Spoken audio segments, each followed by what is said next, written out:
Қайырлы күн достар, бүгін сіздермен тауықтың төс етінен жасалатын стрипсі дайындайтын боламыз. Міндетті түрде видеоның соңына дейін қараңыздар, дәл кепсегідағыдай болып шығады. Бізге ең алдымен тауықтың төс еті қажет. Етті ұзыншалап, жақсылап турап аламыз видеодағыдай. Алдымен ортасынан екіге бөлеміз, қатты қалың болып кетпес үшін. Одан кейін ұзын қылсаңыздар өздеріңіздің қалауларыңызша, мен кішкене қысқарақ қылдым. Осылай барлығын біркелкі турап алған дұрыс. Барлығын турап болдым. Енді бетіне дәмдеуіштерін саламыз. Дәмдеуіштерінде менде тұз, қара бұрыш және паприка ғана. Өздеріңіздің қалауларыңызша және де өздеріңіздің қалауларыңызша мөлшерде салыңыздар. Және де 3 ас қасық сұйық май. Және де бетіне 100 граммдай су құятын боламыз.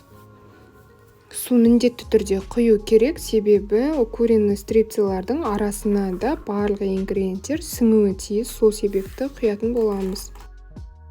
Жарты сағатқа тоңазытқышқа қойып қоямыз. Жарты сағат уақытымыз өтті. Енді панировкамызға бізде тек қана ұн және де дәмдеуіштер ғана.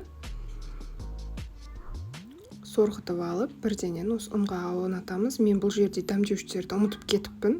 Дәмдеуіштерді енді саламын. Негізі алдын ала ұнға тұз, паприка және де қара бұрышты салып аламыз. Дәміне қарай кішкене-кішкенеден және де шым-шым қант қосқандарыңыз дұрыс, бір әдемі дәм береді. Осылай алып суға салатын боламыз. Суға бір батырып аламыз тек қана. Қайтадан сол ұнға саламыз енді. Тағы да ұнға аунатып аламыз да, одан кейін бірденен қызып тұрған майға жақсылап пісіріп алатын боламыз. Майдың мөлшері жеткілікті болу керек. Осы стрипсиларымыз бататындай болуы керек.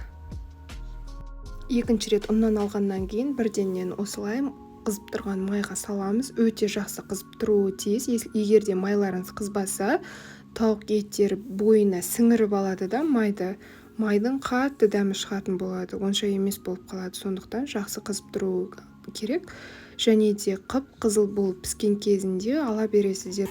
Бір 5 минуттың көлемінде пісуі өздеріңіздің оттарыңыздың қызуына қарай болады енді. Міне стрипсилар пісті, мен сорғытып жатырмын. Міндетті түрде бумажный полотенцеға немесе қағазға болсын, әйтеуір бір нәрсеге жақсылап майын сіңіріп алыңыздар. Стрипсиларымыз дайын, міндетті түрде жасап көріңіздер менің рецептіммен. Және де видеом ұнаса лайк басып комментарий қалдырып кетіңіздер. Тіркелуді ұмытпаңыздар. Сау болыңыздар.